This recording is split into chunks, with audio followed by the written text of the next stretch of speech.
हरे Krishna everyone. आज हम श्रीमद् भगवत गीता के चौथे अध्याय के 38वें श्लोक को करने जा रहे हैं। श्लोका 4.38 श्लोका है। ना हि ज्ञानेन सदृशं पवित्रम इह विद्यते तत्स्वयं योगम संसिद्धिः काले आत्मनि विन्दति। काले नामत्म विन्दति। इसमें कहा गया है, इस संसार में दिव्य ज्ञान के समान कुछ भी उदात्त तथा शुद्ध नहीं है। ऐसा ज्ञान समस्त योग का परिपक्व फल है। जो व्यक्ति भक्ति में सिद्ध हो जाता है वह यथा समय अपने अंतर में इस ज्ञान का आस्वादन करता है। तो यहाँ दिव्य ज्ञान की बात हो रही है। दिव्य ज्ञान मतलब क्या? मैंने बताया था दिव्य ज्ञान में 3 चीजें होती हैं। मैं कौन हूँ, भगवान कौन है, मेरा उनके साथ क्या रिलेशनशिप है। तो इस ज्ञान से बढ़कर कुछ भी, इस ज्ञान से ऊपर कुछ भी नहीं है। इस ज्ञान से ज्यादा पवित्र, ज्यादा शुद्ध कोई नहीं है। और इस ज्ञान के पार प्राप्त होने में समय लगता है। ऐसे एकदम से ज्ञान नहीं मिलता।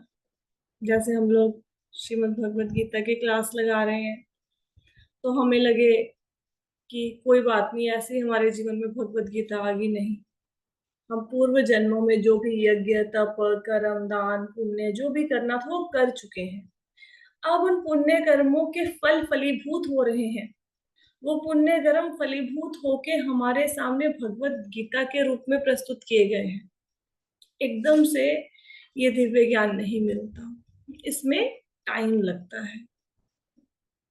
और जो भी हम योग करते हैं, जो भी योग हमने देखा ना, कई तरह प्रकार के यज्ञ होते हैं, योग है, उसका अंतिम लक्ष्य क्या है? अंतिम लक्ष्य भगवान की प्राप्ति होना चाहिए।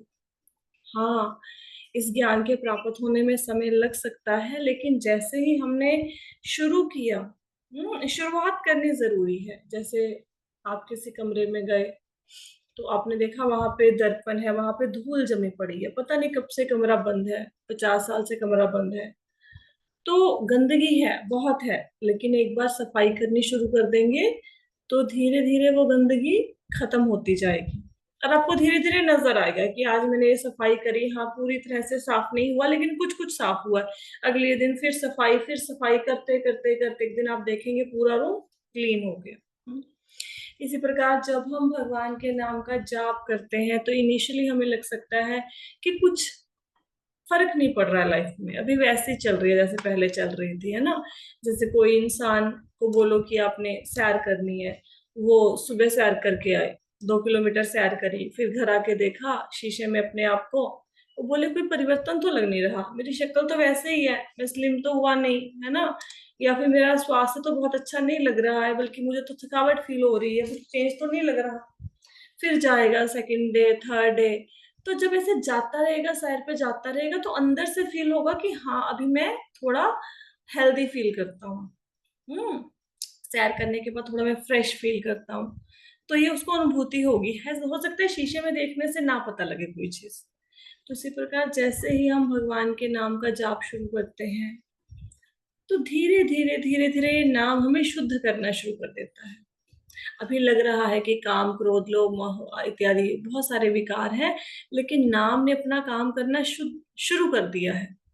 हमारे पापों की गठरी इतनी ज्यादा है, हमारे अंदर भौतिक कलमश ही इतना ज्यादा है कि हम इस जो हमारे अंदर की मैल है उसको एकदम से क्लीन नहीं कर पा रहे हैं। लेकिन भगवान के नाम में इतनी ताकत है कि अगर हम इसको लेते रहेंगे तो भले ही कितने भी समय से हमारे अंदर ये धूल जमी, कितने ही पुराने समय से हमारे अंदर ये भौतिक कलमश की मैल हो, धीरे धीरे धीरे धीरे भगवान का नाम हमें शुद्ध कर ही देगा। हाँ, इसमें समय लग सकता है, देखो इसमें कोई डाउट नहीं कि समय लग सकता है, लेकिन धीरे धीरे धीरे धीरे अपने कार्य में लगे रहो। जैसे भक्ति रसामृत सिंधु में रूप गोस्वामी जी कहते हैं, उत्साह निश्चय धैर्यात् तत्त कर्म प्रवर्तनात् संग त्यागा सतो वृत्ते षड्भिर भक्ति ही प्रसिद्ध्यति। उत्साह के साथ, धैर्य के साथ, निश्चय करके, असंगति का त्याग करके, पूर्ववर्ती आचार्यों के चरण कमलों पर चलते हुए करते रहो, प्रयास करते रहो, एक ना एक दिन हमें जीवन के वास्तविक लक्ष्य की प्राप्ति हो जाएगी। और ये जो भगवान ने दिव्य ज्ञान दिया है, इसकी तुलना किसी भी ज्ञान से नहीं की जा सकती। जैसे एक पूरा पेड़ है, अब पेड़ के हम जाके उसके पत्तों को खाना शुरू कर दें, हमें स्वाद नहीं आएगा। उसकी हम लोग उसके स्टेम को खाना शुरू कर दें, है ना, उसके तने को खाना शुरू कर दें, उसकी जड़ों को खाना शुरू कर दें, वो स्वाद नहीं आएगा। स्वाद किसमें है? फल के अंदर वो स्वाद है ना। तो ये ज्ञान रूपी वृक्ष का जो पका हुआ फल है, वो ये फल ही है। ये परिपक्व फल मतलब क्या है? आस्वादन करने योग्य क्या चीज है? कि कृष्ण भगवान है, हम उनके दास हैं, हमने उनकी सेवा करनी है और उनको प्राप्त करना है। यही पूरे ज्ञान का सार है। और कैसे प्राप्त करेंगे? भक्ति के द्वारा। ठीक है, आगे चले। तो अच्छा, भी लर्निंग प्राप्त होगी। अभी हमने ये ज्ञान ले लिया कि कृष्ण भगवान है, हमें भक्ति के द्वारा उनको प्राप्त करना है। लेकिन अकेले लर्निंग करने से कुछ नहीं होगा। तो हमें, जैसे कोई किसी लड़की ने खाना बनाना सीख लिया यूट्यूब से, ठीक है, उसने बहुत अच्छी रेसिपी बनानी सीख ली। अब जैसे खीर बनाना सीख लिया यूट्यूब से, अब वो खीर तो बनाना आ गया, कोई रेसिपी बुक से पढ़ लिया या यूट्यूब से देख लिया। लेकिन अगर वो कहे कि मुझे खीर बनानी आती है लेकिन मैं किचन में पैर नहीं रखूंगी, तो किचन में पैर नहीं रखोगे तो फिर खीर बनेगी कैसे? तो किचन में जाओगे, उसको बनाने की प्रैक्टिस करोगे, तभी तो वो प्रक्रिया सीखने की पूरी होगी। तो सिर्फ नॉलेज हो जाना कि ठीक है जी, मैं कौन हूँ? मैं भगवान का अंश हूँ। कृष्ण कौन है? भगवान है। मैं कौन हूँ? भगवान का दास हूँ, मुझे उनके पास वापस जाना है। बस नॉलेज हो गई और फिर हम बैठ गए, फिर उससे कुछ नहीं होने वाला। उसके लिए फिर कुछ करो भी। अगर दास हो, अगर आपने कोई जॉब ज्वाइन कर ली, जैसे बैंक की जॉब ज्वाइन कर ली, तो आपको पता लगे कि भाई आपकी नौकरी है कैशियर की, क्या करना है? कैश गिनना है। आप बोलो ठीक है, मुझे पता लग गया मेरी कैशियर की नौकरी है, मुझे कैश गिनना है, लेकिन कैश मत गिनो, बाहर जाके बैठ जाओ कि बस मुझे पता करना था मेरी नौकरी क्या है। फिर थोड़ा सैलरी मिलेगी। ज्ञान मिल गया तो उस ज्ञान को अप्लाई भी करना है कि अल्लाह थ्योरी से कुछ नहीं होने वाला। हाँ, थ्योरी को समझा, उसके बहुत लाभ है कि कम से कम इतना तो पता लगे कि भगवान कौन है। लेकिन पता लग गया उसके बाद कुछ कर नहीं रहे, फिर उसका लाभ नहीं है। तो थ्योरी को भी लेके चलना है, ज्ञान को भी लेके जाना है, और इसकी प्रैक्टिकल इम्प्लीमेंटेशन भी बहुत जरूरी है। हम्म मतलब सिद्धांत को सीखना भी है, फिर उसको जीवन में उतारना भी है, भक्ति भी करनी है। आगे चलते हैं। अभी श्लोक में भगवान बताते हैं कि ज्ञान किसको मिलेगा, उसके लिए क्या योग्यता होनी चाहिए, क्या कंडीशन है ज्ञान मिलने की। 4.39 श्लोक का है।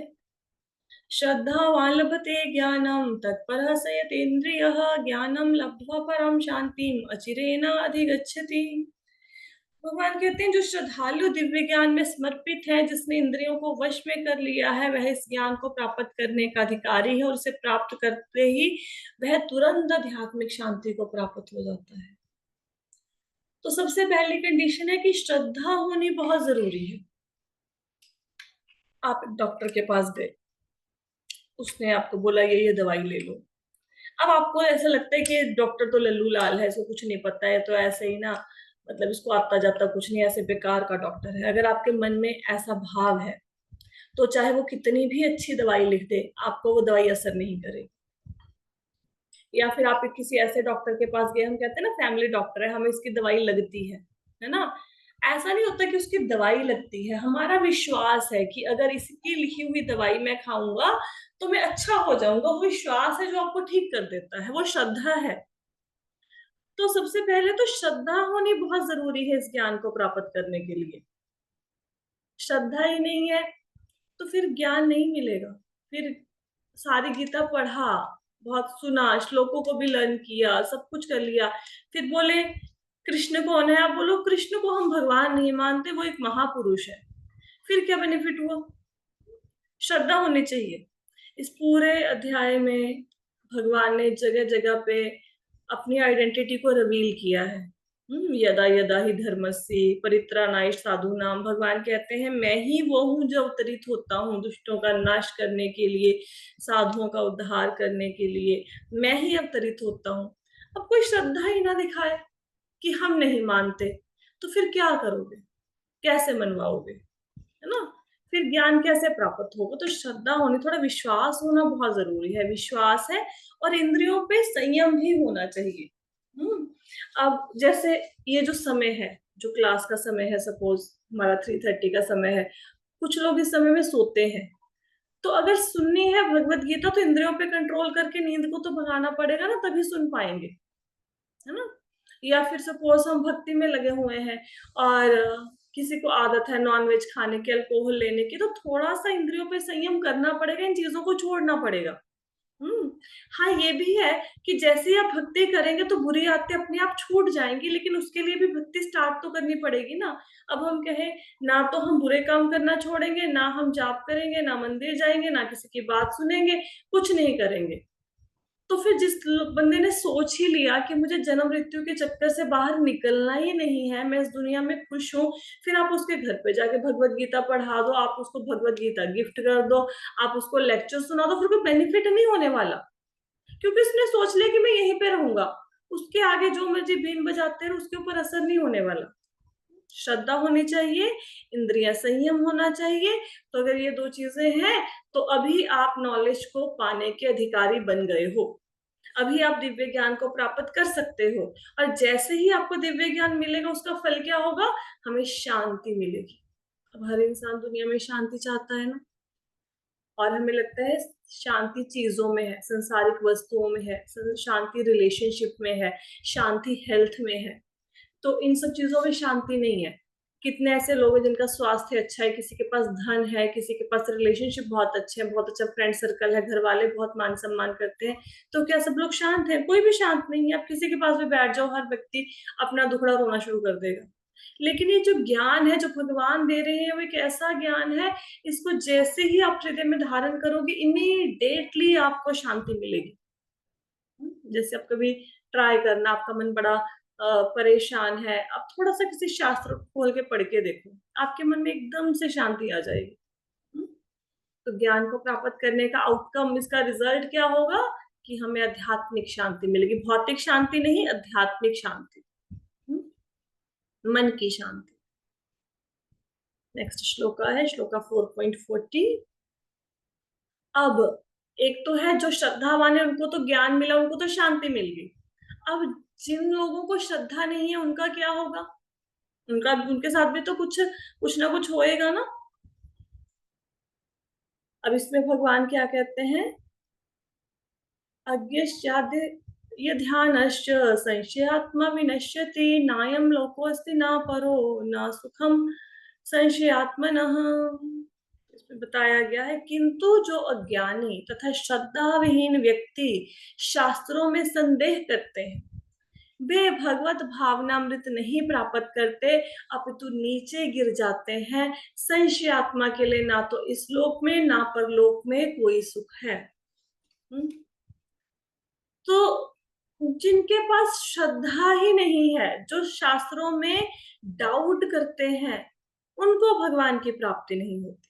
उनको ना इस लोक में सुख मिलता है, ना ही उनको दूसरे लोक में सुख मिलता है। इस लोक में भी नहीं मिलेगा, दूसरे लोक का तो कहना ही क्या है। हम्म?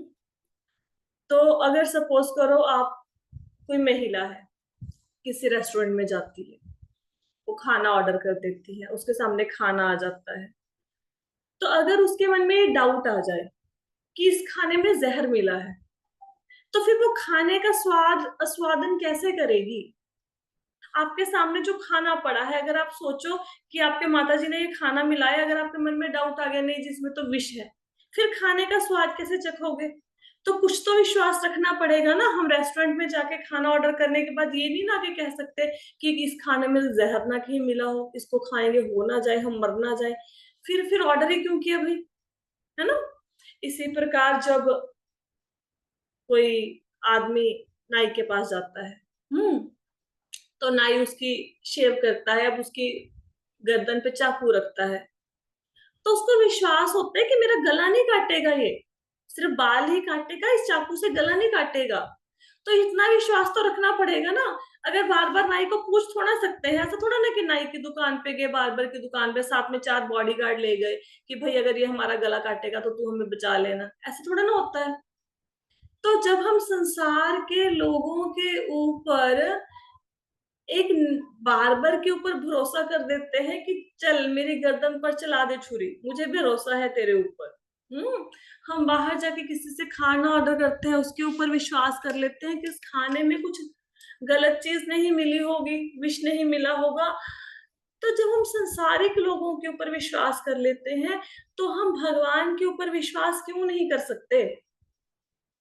जब संसार के लोगों के हाथ में अपने, अब किसी की शादी होती है, शादी होती है तो कम से कम इतना विश्वास तो करके शादी करवाते हो ना, कि जो हस्बैंड है या वाइफ है वो एक दूसरे का खून नहीं करेंगे, है ना। मतलब ऐसी घटनाएं हालांकि न्यूज़पेपर में पढ़ने को आपको मिल जाएंगी कि वाइफ ने खून कर दिया, हस्बैंड ने खून कर दिया, ऐसी घटनाएं मिलेंगी। लेकिन इसका अर्थ ये थोड़ा ना कि सब लोगों ने शादी कराना ही बंद कर दिया। तो विश्वास तो करना पड़ेगा ना कि जिसके साथ शादी करवा रहे वो हमारी रक्षा करेगा ना। तो इसी प्रकार शास्त्रों में विश्वास होना चाहिए। अगर विश्वास ही नहीं है शास्त्रों में, फिर इस लोक में भी दुख है और दूसरे लोक में भी दुख है। तो भक्ति रसामृत सिंधु से एक श्लोक लिया गया है, उसका तात्पर्य ये है कि 3 कैटेगरीज हैं, फर्स्ट सेकंड थर्ड। ठीक है। तो जो फर्स्ट क्लास का जो साधक होता है, उसको क्या होता है, उसको धार्मिक ग्रंथों में, शास्त्रों में उसका ज्ञान होता है और उसमें श्रद्धा भी होती है, शास्त्रों की नॉलेज भी है। फर्स्ट फर्स्ट क्लास का जो भक्त है, साधक है, उसको शास्त्रों का भी ज्ञान है और उसमें उसकी श्रद्धा भी है। जो सेकंड क्लास का है, उसकी श्रद्धा है भगवान और गुरु के प्रति, लेकिन ग्रंथों का ज्ञान नहीं है।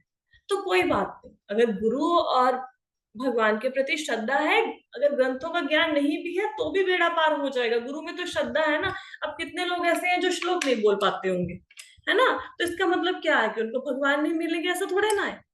ठीक है, लेकिन इतना तो मानते हैं ना कि कृष्ण ही भगवान है, भले ही रामायण महाभारत की स्टोरीज ना पता हो उनको, भले ही बड़े बड़े ग्रंथ ना पढ़े हो, इतना जिसको पता है कि कृष्ण भगवान है उसने सारे ग्रंथ पढ़ लिए।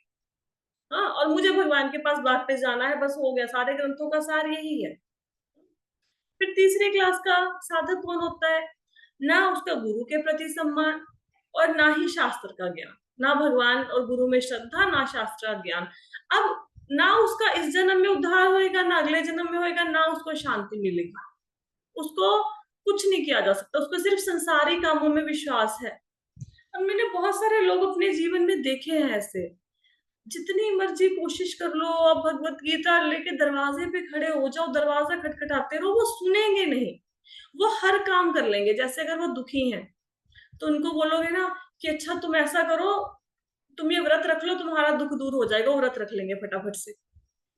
आप उनको बोलो अच्छा वो बाबा जी है वहां पे, वो कुछ पुड़िया देते हैं, वो ले आओ घर पे, वो उससे ठीक हो जाओगे, ले आएंगे। ताबीज ले आओ, वहां पे ले आएंगे। उस पंडित के पास जाके हाथ दिखा लो, दिखा देंगे, सब कर देंगे। ठीक है।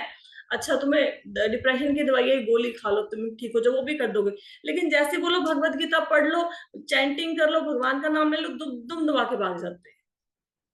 अब उनको कुछ किया ही नहीं जा सकता, वो संसारिक सारे कार्य कर सकते हैं लेकिन भगवान का नाम नहीं जप सकते। भगवान में श्रद्धा नहीं है और वो भगवान नहीं है, इसको प्रूव करने के लिए आपको हजारों तर्क दे देंगे, है ना। जैसे सपोज कौन लोग क्लास लगा रहे हैं, अभी देखना पड़ेगा। चलो जैसे कौन, ये विशाल जी क्लास लगा रहे हैं। अब इनका नाम है विशाल शर्मा प्रभु जी का। अब कोई बोलेगा कि भाई आप प्रूव कीजिए कि आप विशाल शर्मा हो।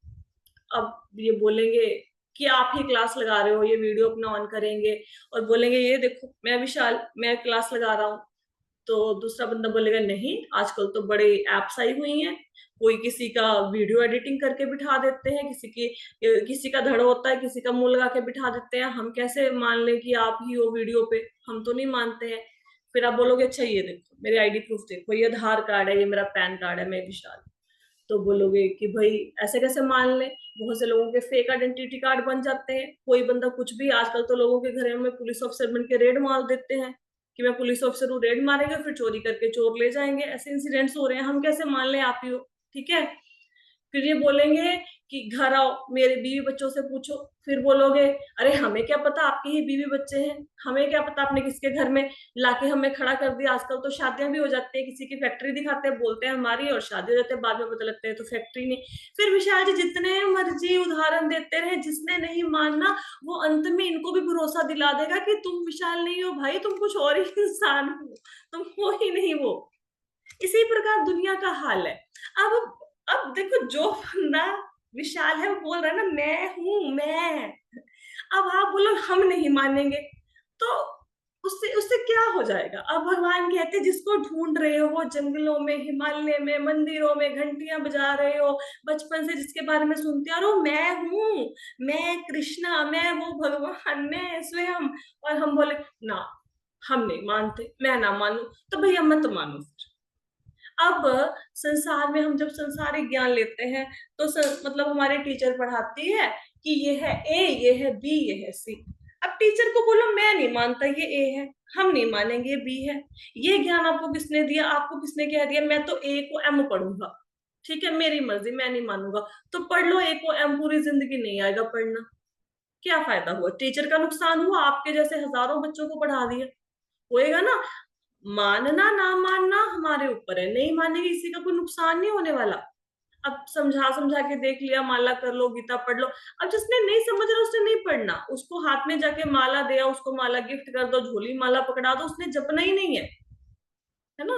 तो जिन लोगों ने सोच लिया कि हम तो नरक में जाएंगे, हमें फर्क ही नहीं पड़ता, हम कुत्ता बने, गधा बने, छिपकली बने, हम राक्षस बने, पताल में जाए, हमें कोई फर्क नहीं पड़ता, फिर कोई कर क्या सकता है? We can't do anything. ठीक है, फिर जो होएगा वो होएगा। क्या समझ आया? किंतु जो अज्ञानी और श्रद्धा विहीन व्यक्ति शास्त्रों में संदेह करते हैं, वे भगवत भावना की प्राप्ति नहीं करते, उनको कृष्णा कॉन्शियसनेस में भगवान के प्रेम का सुख नहीं मिलता, और वो नीचे गिर जाते हैं। मृत्यु होएगी, नीचे के लोकों में गिर जाएंगे, वहां से ऊपर आना ही मुश्किल है, निम्न योनियों में चले जाएंगे। और जो डाउट करते हैं उनको इस लोक में भी सुख नहीं मिलता, और परलोक में भी नहीं मिलता। जो भक्त होता है, भक्त गरीब होकर भी सुखी होता है, खुश होता है, और जो भक्त नहीं होता उसके पास अमीर होकर भी खुशी नहीं होती। नेक्स्ट श्लोका पे चलते हैं। अब इस श्लोक में भगवान बताते हैं, इनफैक्ट इट्स 41 और 40 नंबर श्लोक का ये ना समरी है सारे चैप्टर की, फोर्थ चैप्टर की। 41 नंबर श्लोका में कहते हैं, योग संन्यस्त कर्माणम ज्ञान संचिन्न संशयम आत्मवंतम न कर्माणि निबंधन्ति धनंजय।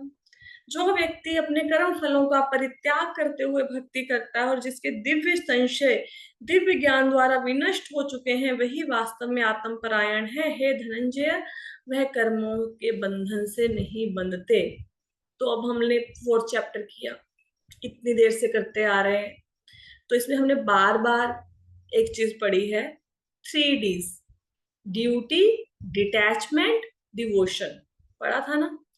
काम को करना है, ऐसा नहीं काम छोड़ के बैठना है ना, काम करना है, लेकिन फल की इच्छा नहीं करनी, फल जो भी मिले, फल के साथ डिटैचमेंट, और साथ साथ में डिवोशन, भक्ति करनी है।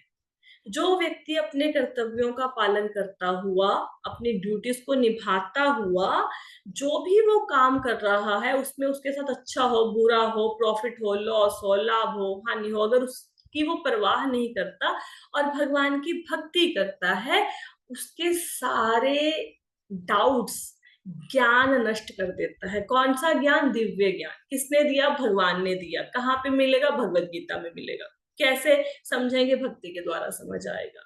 गुरु की शरण लेंगे, वो समझाएंगे, वैष्णव की शरण लेंगे, वो समझाएंगे इस ज्ञान। और वही वास्तव में आत्म परायण है, मतलब उनको ही ज्ञान है, वो सेल्फ रियलाइज हो गए हैं, जिन्होंने ये ज्ञान को प्राप्त किया गया, उनको प्राप्त कर लिया, उनको पता है कि हम कौन है, हमारा उद्देश्य क्या है जीवन का, और वो कर्मों के बंधन में नहीं बंधेंगे। भगवान कह रहे हैं, क्योंकि देखो इससे पहले जो फर्स्ट चैप्टर था, अर्जुन कितने सारे अपने डाउट्स प्रस्तुत करता है। अर्जुन कहते हैं कि भगवान अगर इनको मारूंगा मुझे पाप लगेगा, वर्ण संकर संतान उत्पन्न हो जाएंगी, हमारे अपने हैं, कैसे इनको मार सकते हैं, अगर इनको मारेंगे मुझे नरक में जाना पड़ेगा। तो भगवान कहते नहीं धनंजय, नहीं अर्जुन, अगर तुम इस प्रकार कर्म करते हो ना, फल की इच्छा के बिना मेरी भक्ति करते हो, तो तुम्हें कोई पाप पुण्य नहीं लगेगा, बल्कि तुम मुक्त हो जाओगे, तुम बंधोगे नहीं। ठीक है, क्लियर हुआ श्लोका? आगे चले। सो समटाइम्स, अब डाउट, कई लोग यहाँ पे डाउट की बात आई है ना, कि डाउट को काट दो। यहाँ पे आई है, भगवान कहते हैं कि अर्जुन, तुम्हारे जितने भी डाउट है उनको काट डालो। कैसे काट दो अपने डाउट को? ज्ञान की तलवार के द्वारा काट दो। तो ये तो अर्जुन के डाउट है। हमारे जीवन में कैसे डाउट होते हैं, या बाकी लोगों के जीवन में, उनके जीवन में ऐसे डाउट हो सकते हैं? कैसे हम समझे कि ये भगवत गीता भगवान ने ही बोली है? हम कैसे मान लें कि 5,000 साल पहले कृष्ण आए थे? हम कैसे मान लें कि वेद भगवान की वाणी है? हमारे और आपके जैसे लोगों ने ही तो वेद लिखे हैं, वो भी तो इंसान ही है जिन्होंने लिखे हैं। तो हम उनकी बात को कैसे माने, है ना? हम भगवत गीता के ऊपर क्यों विश्वास करें? ऐसे डाउट्स हो सकते हैं ना मन में। तो देखो भाई, आपने जीवन में इतना कुछ ट्राई किया, बहुत कुछ, जब से जन्म लिया है कुछ ना कुछ ट्राई करते आ रहे हैं ना। किसी को कोई बीमारी है, एलोपैथी लेगा, होम्योपैथी लेगा, आयुर्वेद में जाएगा, झाड़ा फूंकी कराएगा, है किसी वैद्य के पास जाएगा, नीम हकीम के पास जाएगा, पंडितों के पास जाएगा। सारे काम करते हैं ना हम, पूरे जीवन में ये सब कुछ करते आए हैं ना। जब इतने सारे काम हम कर रहे हैं, तो साथ में एक भगवत गीता को भी कर लेंगे तो उससे नुकसान क्या है? जब इतनी सारी चीजों को ट्राई कर लिया, तो एक भगवत गीता को ट्राई करने से नुकसान क्या होगा? कोई नुकसान है इसका? कोई नुकसान नहीं है। ठीक है। और दूसरी बात, कई बार चीजें ट्राई करने के बाद पता चलती हैं कैसी हैं। बिना ट्राई किए हम किसी का कैसे अनुमान लगा सकते हैं? जैसे अगर आपको कोई बंदा बोले, आपने कभी खीर नहीं खाई, सपोज कोई इंसान आएगा, वो बोलेगा खीर बहुत अच्छी होती है, मीठी मीठी होती है, उसमें दूध डालते हैं, ड्राई फ्रूट्स डालते हैं, उसका टेस्ट बहुत अच्छा होता है। हम्म। और मुंह में जाके ऐसे घुल जाती है, और हेल्थ के लिए भी अच्छी होती है, अच्छी, ये आपकी एक अच्छी स्वीट डिश, आप इसको खा के देखो। दूसरा बंदा बोले खीर होती नहीं है, खीर खाने से क्या होता है? मैं नहीं मानता खीर स्वाद होती है। अब आप उसको समझाए जा रहे हो, समझाए जा रहे हो, समझाए जा रहे हो, सामने वाला बंदा मान ही नहीं रहा। तो उसका एक हल हो सकता है, भौतिक जगत में तो एक हल हो सकता है कि जबरदस्ती उसका मुंह खोलो, उसमें खीर डाल दो 2 चम्मच। अब खाएगा तो खुद ही समझ आ जाएगी कि भाई जो आप कह रहे हो वो सत्य है। फिर जब खा लेगा तो उसको विश्वास हो जाएगा कि हाँ, आप सही कह रहे थे, खीर वाकई में टेस्टी होती है ना? तो ये जो नॉलेज है, भले ही हो सकता है किसी को इस पे विश्वास ना हो।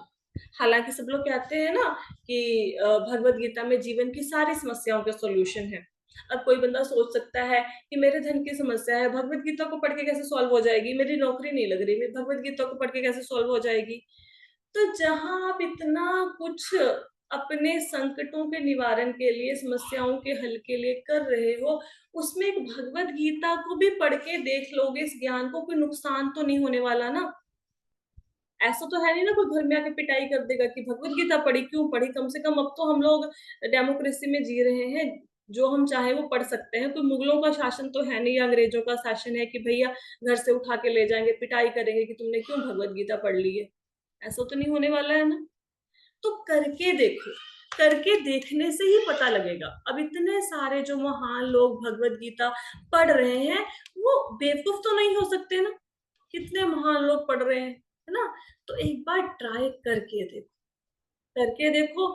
और जब करेंगे इसको ट्राई, जब पढ़ेंगे, तो आपको लगेगा कि हाँ, वास्तव में बातें सही है, वास्तव में जो लिखा हुआ है वो सही है।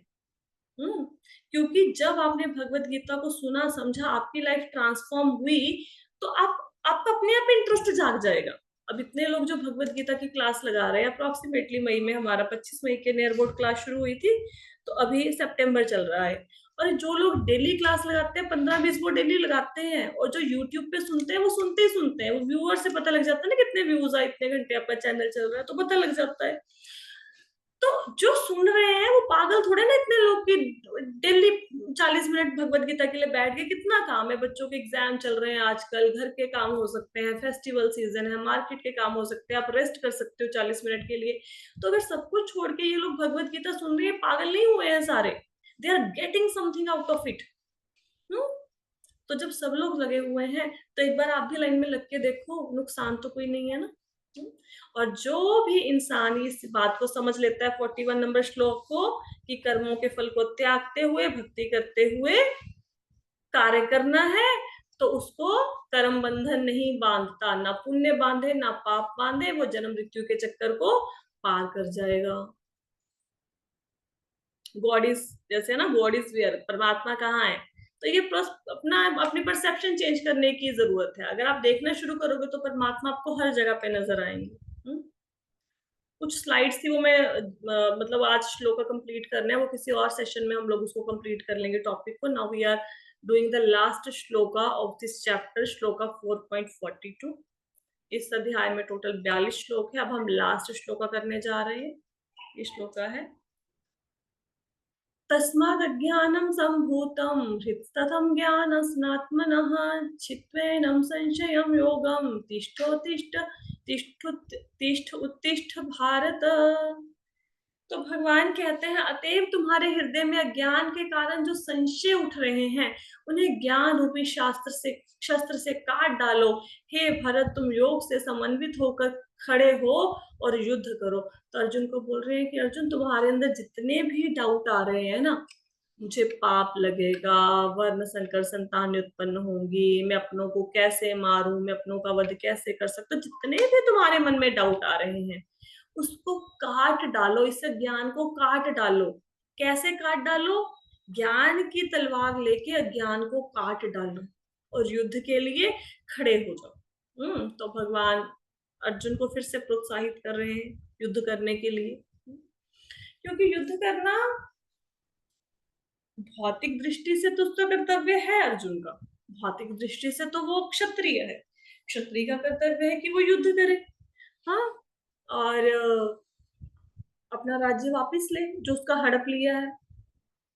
और आध्यात्मिक दृष्टि से भी ये कार्य, भौतिक तो उसका कर्तव्य है, लेकिन क्योंकि ये आज्ञा भगवान दे रहे हैं कि उठो अर्जुन और युद्ध करो, तो ये आध्यात्मिक बन गया।